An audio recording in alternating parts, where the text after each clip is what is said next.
नमस्कार। Brass school के channel पर आप सभी का हार्दिक स्वागत है।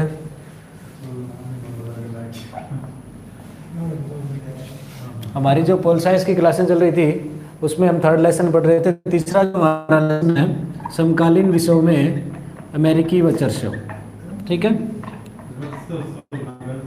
समकालीन विषयों में अमेरिका, ठीक है। तो इसमें हम लोग पढ़ रहे थे कि एक ध्रुवीय व्यवस्था के लाभ और दोष पढ़ रहे थे। हम लोगों ने लाभ पढ़ लिए थे, अब आगे पढ़ते हैं। एक ध्रुवीय जो व्यवस्था थी, यानी एक ध्रुवीय व्यवस्था के विषयों में एक महाशक्ति, इस व्यवस्था के हम क्या पढ़ रहे थे? दोष पढ़ रहे थे कि इसकी हानियां क्या क्या हैं, ठीक है। इसके अलावा जो अमेरिका के महाशक्ति बढ़ने के रास्ते में मुख्य अवरोध, ठीक है, इन दोनों का एक ही रखा था हमने, तो ये पढ़ रहे थे हम। इसमें पहला जो पॉइंट है जो हमने इसमें पढ़ा था कि पहली जो है दो पढ़ चुके हैं हम इसमें कि अमेरिका द्वारा विभिन्न राष्ट्रों में हस्तक्षेप, अनावश्यक हस्तक्षेप,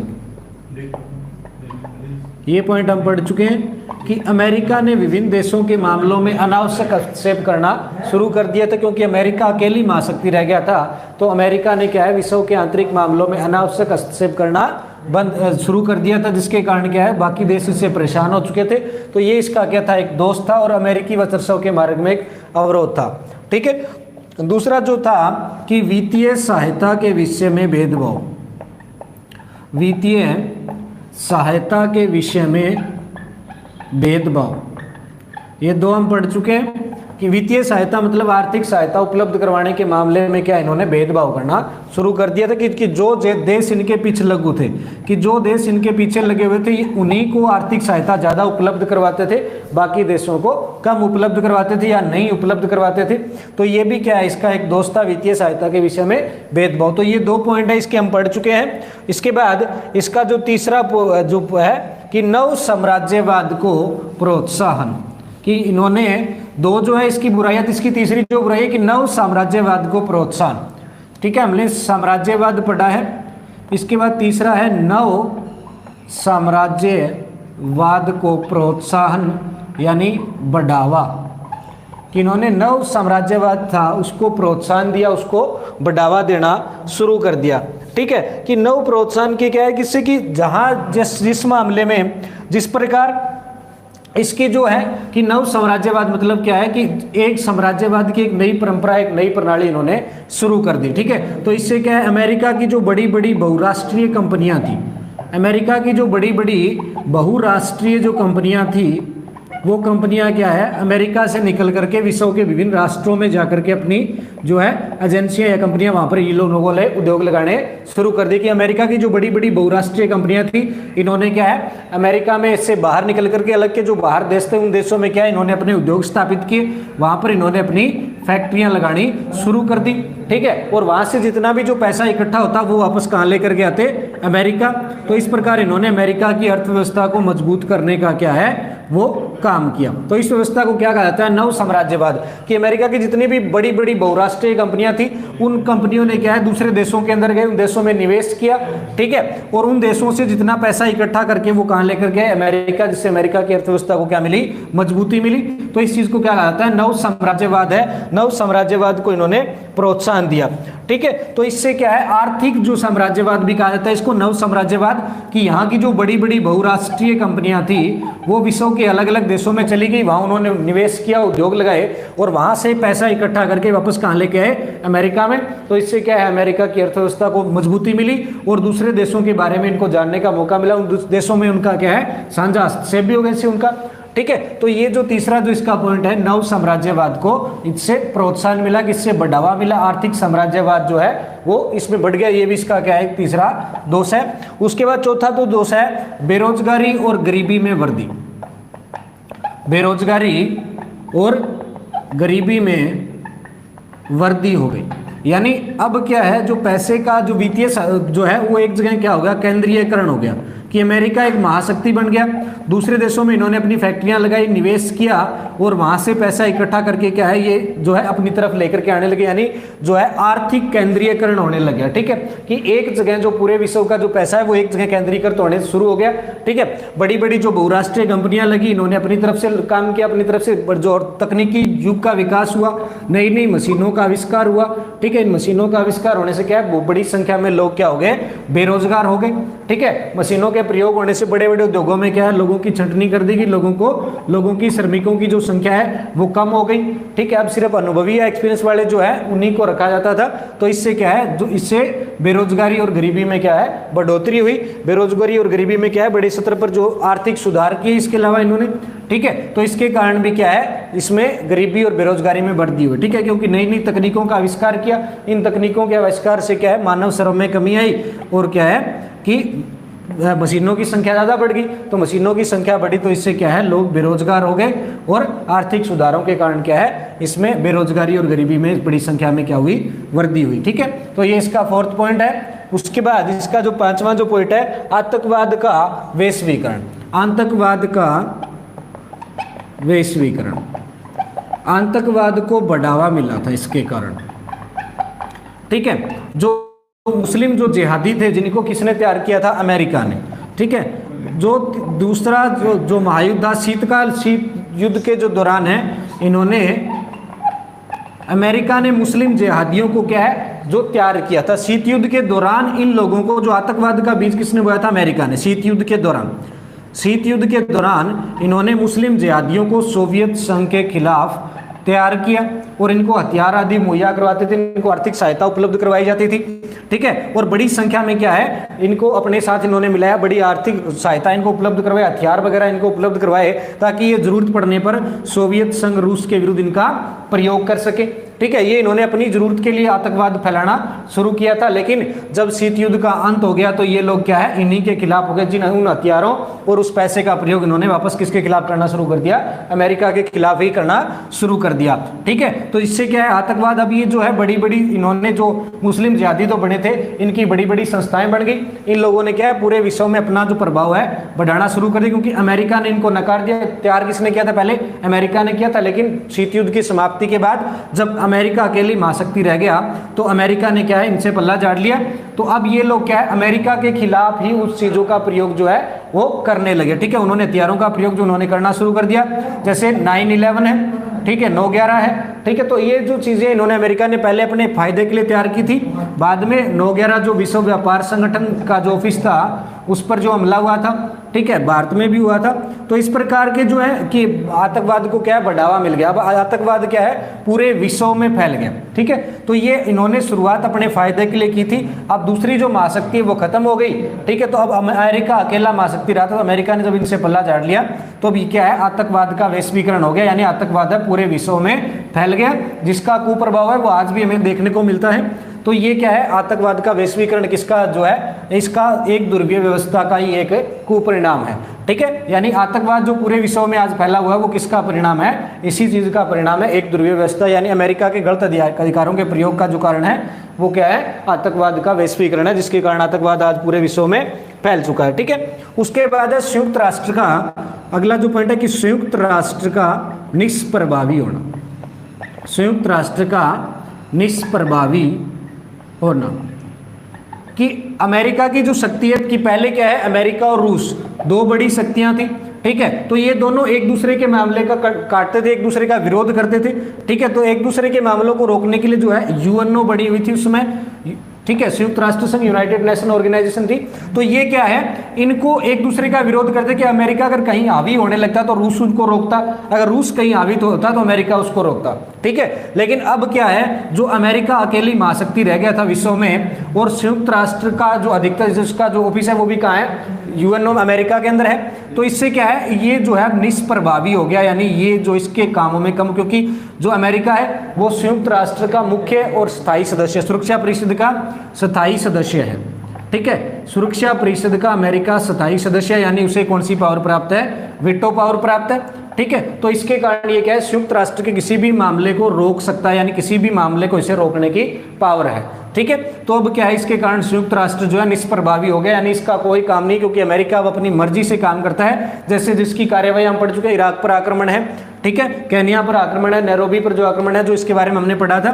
तो इसके कारण क्या है कि उन्होंने अब जो है अमेरिका यूएनओ की कोई परवाह नहीं करता, यानी उसे यूएनओ का कोई जो डर है वो नहीं है, ठीक है। तो ये जो कारण है कि जिसके कारण जो प्रभाव है इसके, ठीक है। तो इसके जो 6 प्रभाव हमने पढ़े हैं, कौन कौन से, कि किस प्रकार से जो एक ध्रुवीय व्यवस्था के जो दोष हैं कौन कौन से हैं, ठीक है। तो दूसरा जो हमने पढ़ा था कि वित्तीय सहायता के में भेदभाव, वित्तीय सहायता के मामले में भेदभाव, ठीक है। और इसका फर्स्ट जो पॉइंट था कि विभिन्न राष्ट्रों में हस्तक्षेप, ठीक है। तो ये क्या है, इसके कुपरिणाम थे। एक ध्रुवीय व्यवस्था के जो दोष हैं वो हम पढ़ रहे हैं कि 6 दोष बताएं इसके, ठीक है। पहला क्या है कि राष्ट्रों में हस्तक्षेप, कि अमेरिका ने सभी राष्ट्रों में अनावश्यक हस्तक्षेप करना शुरू कर दिया, क्योंकि वो अकेली महाशक्ति बचा था, इसलिए उन्होंने विश्व के अलग अलग मामलों में अपनी टांग अड़ानी शुरू कर दी।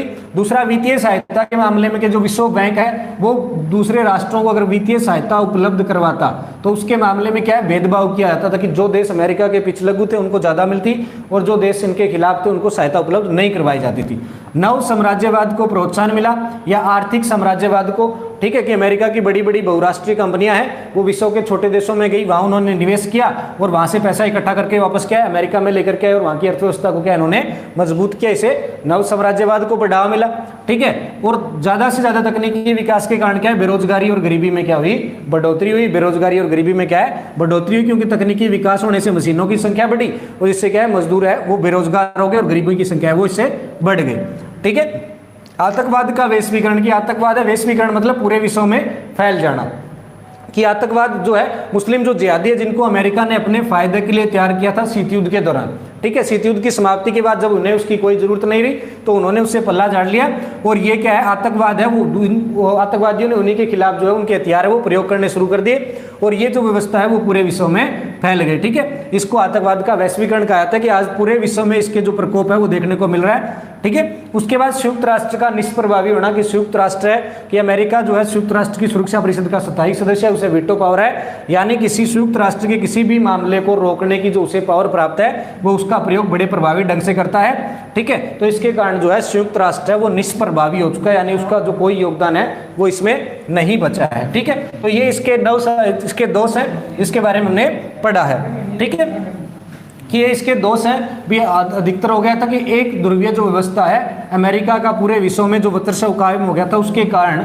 ये जो व्यवस्था है उसका दोष है वो सामने कौन कौन से आए थे। पहले हमने इसके फायदे पढ़े थे और दूसरे इसके दोष हैं, ठीक है। उसके बाद है भारत 1991 के बाद भारत अमेरिकी संबंध, ठीक है। पहले हम पढ़ चुके थे पहले कि सोवियत संघ के साथ जो संबंध हमने पढ़े थे, तो 1991 के बाद यानी सोवियत संघ के संबंधों के बाद भारत और अमेरिका के संबंध, 1991 में जब सोवियत संघ का विघटन हो गया उसके बाद भारत और अमेरिका के जो है संबंध है वो किस प्रकार से थे, ठीक है, किस प्रकार के संबंध रहे थे भारत और अमेरिका के।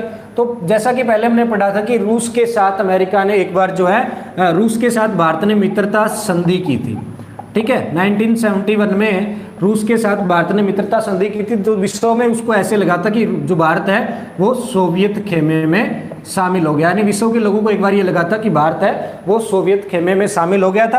तो इसलिए भारत और अमेरिका की जो संबंध है वो ज़्यादा मधुर नहीं रहे थे, क्योंकि भारत ये मानता था कि जो है अमेरिका का ये मानना था कि भारत है वो सोवियत संघ के साथ, क्योंकि सोवियत संघ के साथ ज़्यादा निजी संबंध थे, ठीक है।